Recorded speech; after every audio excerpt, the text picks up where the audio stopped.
Hello, I'm gonna read from the book again. This one is page 28. I'm just gonna read some of it, the most important things that I underlined. A rose always symbolizes passion, said my aunt, as she returned from a flower shop. We shall go into the garden, she said. I liked my aunt's winter garden. It was filled with greenery and a huge picture on the wall of a red poppy with four stretched petals. I was forever asking my aunt whether the picture held any special meaning, but she only laughed, saying that everything is good in its season. In the garden, she puts the roses in a standing vase on the floor and took it to the center of the room. Around it, she spread out embroidered pillows, and our oasis became a room in a harem. Comfortably settled on the pillows, my aunt began to admire the roses. I followed her example. Flowers bewitched me with their freshness and fragrance. Beautiful flowers, said my aunt. Well, shall we look at your internal flower, the place of your feminine power, your vagina and womb? The walls of sorry, my lips are very dry. The walls of the vagina are as four petals of a flower, top and bottom, right and left.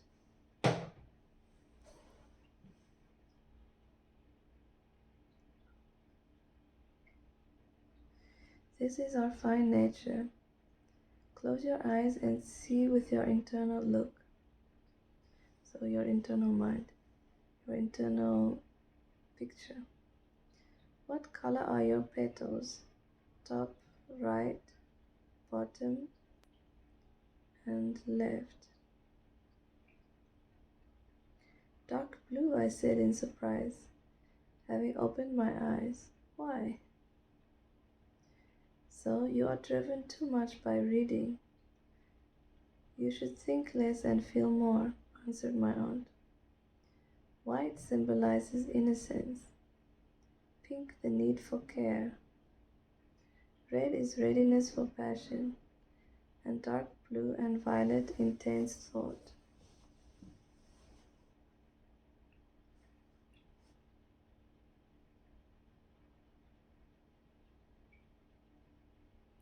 And now look once again at the roses and choose the one which is most pleasant to you.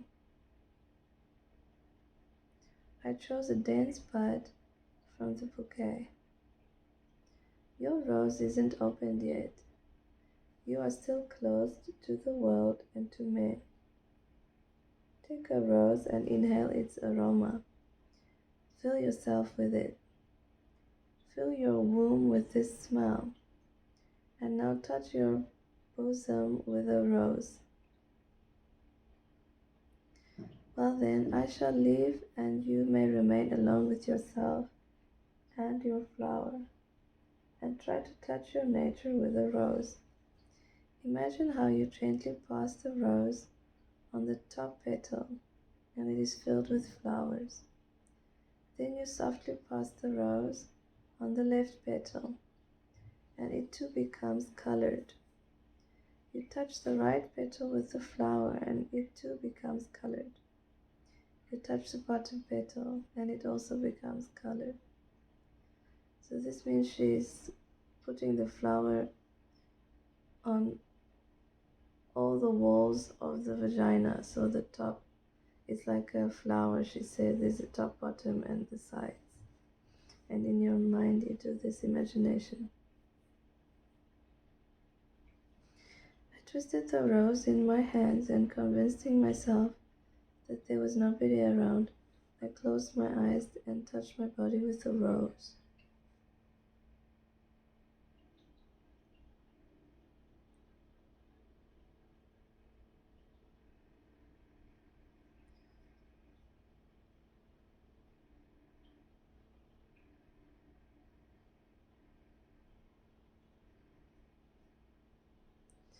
Imagine your petals directed towards the object of your desire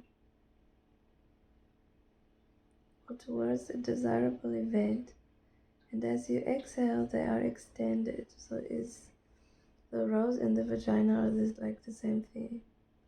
And you open the rose and you close the rose. Um, yeah, like okay, let me read it again. Imagine your petals directed towards the object of your desire or towards a desirable event, and as you exhale, they are extended beyond the borders of your body. Then, before you take the next breath, seize the image of a desirable event, and when you inhale, draw it into your womb. With what do you want to please yourself today? The true woman is always a bit of a predator.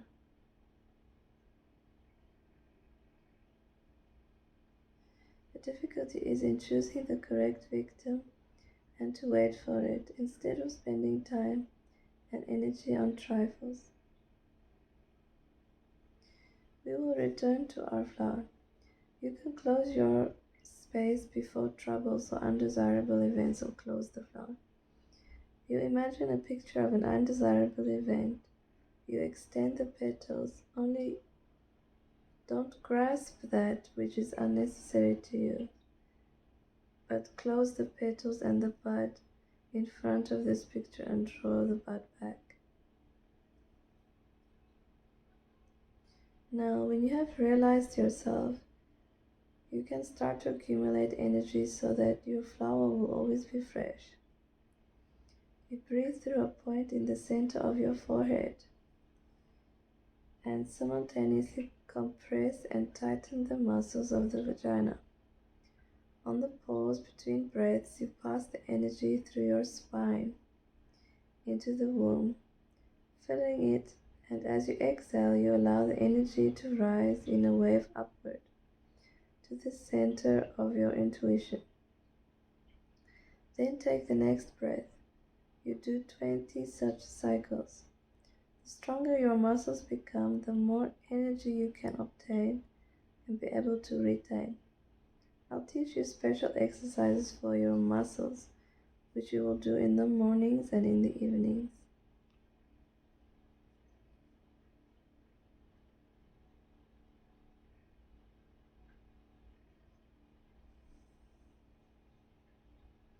For millennia, women did them to strengthen their sexual energy.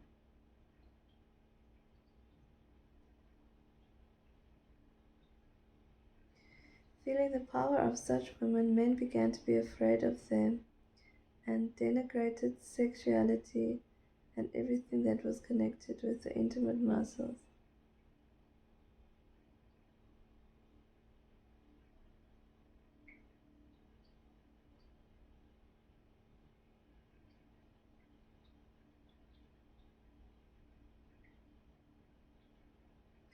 I started training.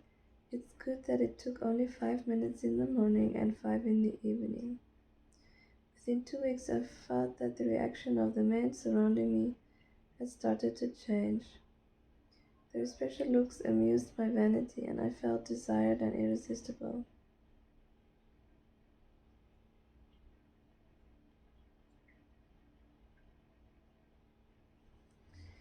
I sat down on my heels, straightened my back, and slightly bending my head forward, closed my eyes.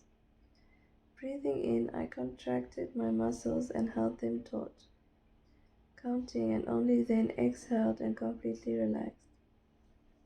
She's talking about the walls of the vagina. Do not work more than 10 minutes. 10 times at a slow tempo, 10 times fast.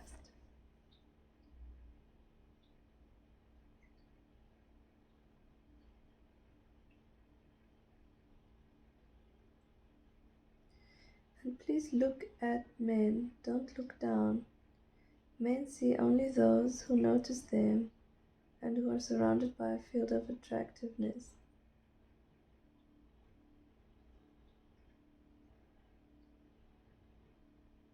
Before leaving the house, it was necessary to open the flower and to shroud myself with an exciting field of sexuality, to contract my muscles on the intake of breath,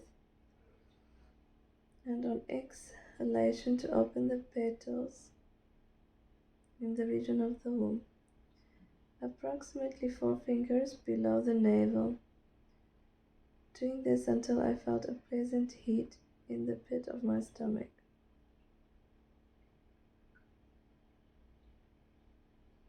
I noticed at once that all men from our group began to look at me differently than before.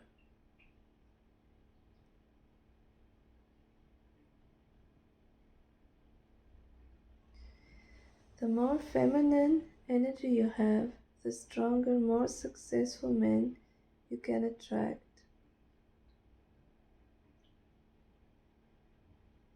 To become desired by a gardener is easy, but only women having enormous sexual energy can be desired by an emperor.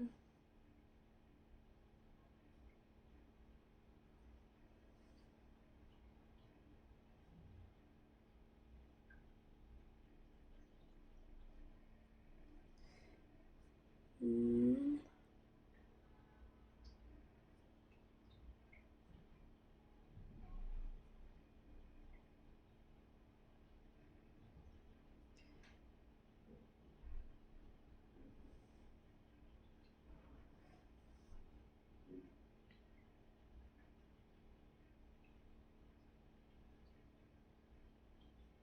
Okay, I think I did this part already.